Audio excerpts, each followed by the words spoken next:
Chapter 45. That night, I worked on my secret idea, a letter to the editor. Dear editor, as an immigrant child, I am deeply saddened by all the Prop 187 and anti-immigrant sentiments in the news. They are not reflective of the community of people I know and love. America is a country built by immigrants.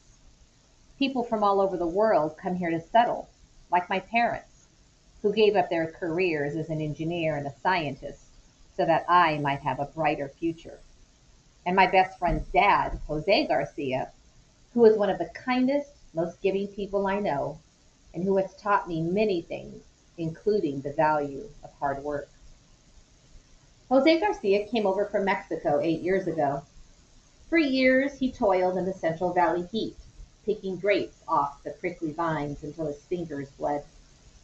Some days, the sulfur and chemicals were so bad, he coughed himself to sleep.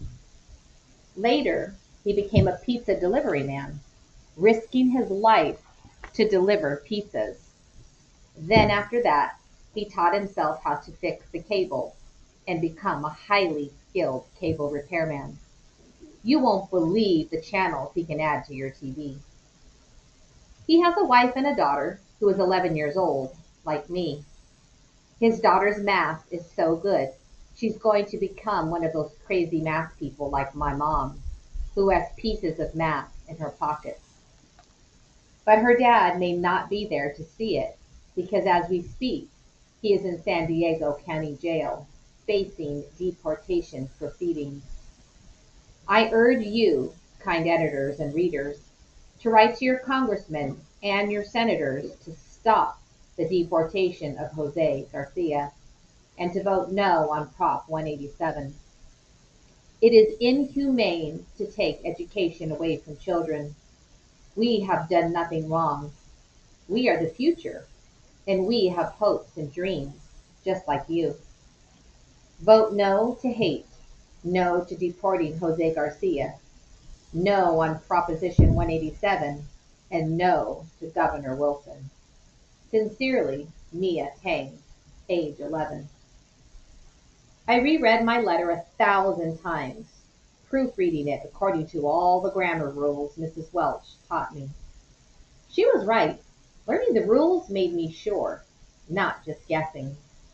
As I was finishing up the letter, Lupe came bouncing into my room. Guess what? She asked. I just got off the phone with a reporter for a Latino newspaper. She wants to interview me. She's not the only one, Hank said, walking in behind her, his eyes shining. I just got off the phone with Channel 2. They want you on camera. Channel 2? As in TV? Lupe asked. That's great, I said. But Lupe took a step backward. I don't think that's such a good idea. Listen to me. It's going to be fine, Hank reassured her. I'll be right there with you. It'll be tomorrow after school. But Lupe's hands shook the way my dad's did whenever the health department came by to inspect. In class the next day, Lupe sat at her desk looking a bit green and nauseous, while the other kids talked about Michael Huffington, a politician running for Senate. The papers reported that he and his wife had employed an undocumented immigrant to take care of their kids for 5 years. 5 years? Stuart shrieked, squeezing his face with his hands like the kid in Home Alone. Bethany Brett was playing with her ruby necklace. My dad says everyone needs illegal aliens to clean their house and take care of the kids. Lupe muttered to Bethany. They can do a whole lot more than that. What did you say? Bethany asked. I said they can do a lot more than that, Lupe repeated, louder this time. I looked up in surprise. All right, Lupe. And it's not illegal aliens, Lupe added. It's undocumented immigrants. Bethany Brett rolled her eyes. Whatever. Then Mrs. Welch said, Did you guys know that Michael J. Fox and Arnold Schwarzenegger worked illegally in the US? Schwarzenegger? Stewart asked. With that, my classmates instantly dropped immigration and launched into a debate on which was better, the Terminator or Terminator 2. I just smiled at Lupe and Mrs. Welch. They both surprised me so much that day. Their comments made me feel like this was my school, no matter what anyone scribbled on the walls. I found Jason sitting on the floor in the hall later that day, right below the spot where we'd rubbed off the awful graffiti. Hey, he said. Anything? I asked, pointing to the wall. He scooted over so I could see. No new words. Thank goodness. So you gonna tell me when you kicked me out the other day? He asked. I thought we were friends. We are friends, I sighed, and sat down next to him. I had about 10 minutes before Mrs. Welch sent someone to look for me in the bathroom. If you really want to know, it has to do with what went down when Lupe and her mom worked for you guys. You kind of kicked her out first? He started shaking his head, but suddenly he gasped, his face turning a mortified red. That was ages ago, he said. I was only like 8 years old. I took a deep breath, not knowing how to explain to him that even if it seemed like a long time ago in his mind, to Lupe, the memory was still very much alive. The wound had solidified, growing more powerful and pungent, like my dad's leftover oil. Anyway, he went on, my mom's the one who did that, not me. She's the one who got all mad. I turned to him. Like she got mad at me at the motel that day? I asked. There was a flash of guilt in Jason's eyes. Then he looked down. I'm sorry for that, he muttered. He looked genuinely embarrassed, and I could tell he hadn't forgotten about it either. It's okay, I muttered back. I leaned over and bumped my shoulder with his. See, that wasn't so bad. Jason shook his head. But I can't apologize to Lupe now.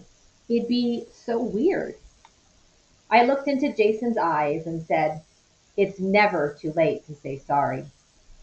I started getting up, but he reached out and touched my arm. Mia, you gotta understand. I was little, and I was scared. I thought about this for a second. It's okay to be scared, I finally told him.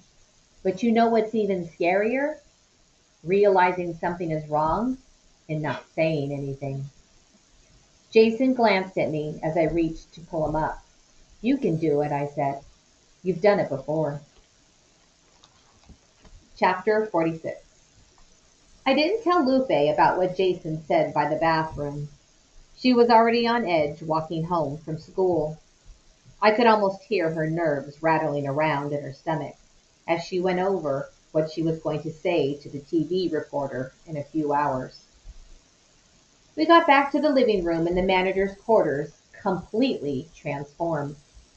Not only was it dusted and vacuumed, my parents' bed was gone, making the living room look more like a living room.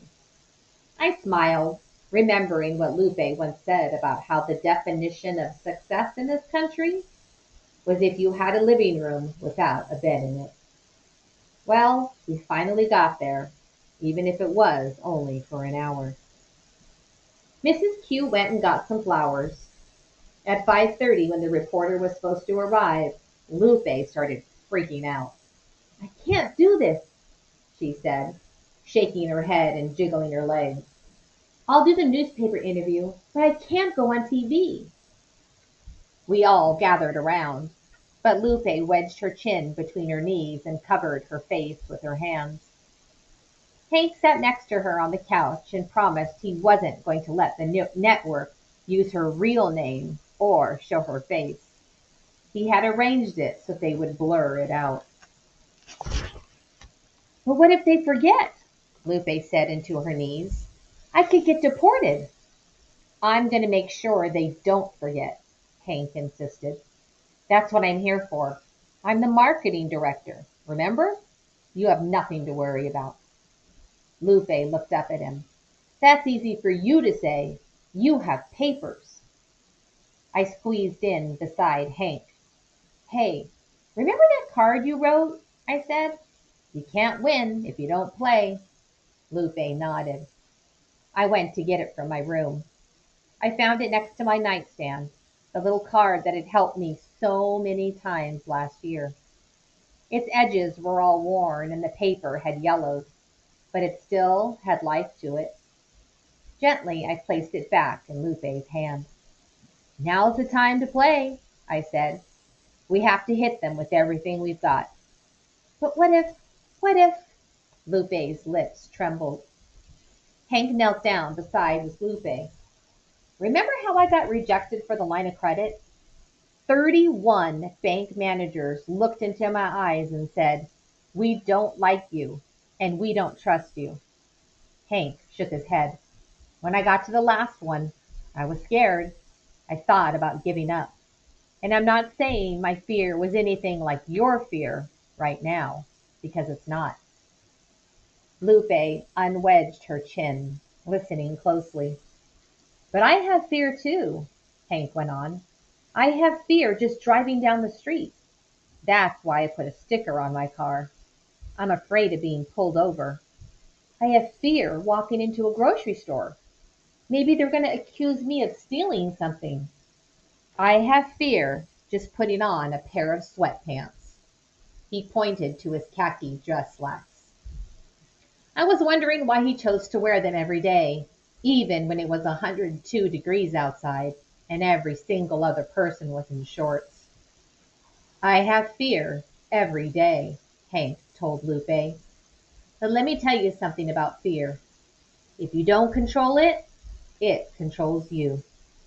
Lupe gazed down at the worn out card. Then she pressed it tightly between her palms. You ready to not let it control you? Hank asked. Lupe's eyes slid over to the hook on the wall where her father's work jacket hung. I'm going to be right there, Hank said. I'm going to make sure nothing happens to you. Do you trust me? Lupe nodded slowly. I trust you.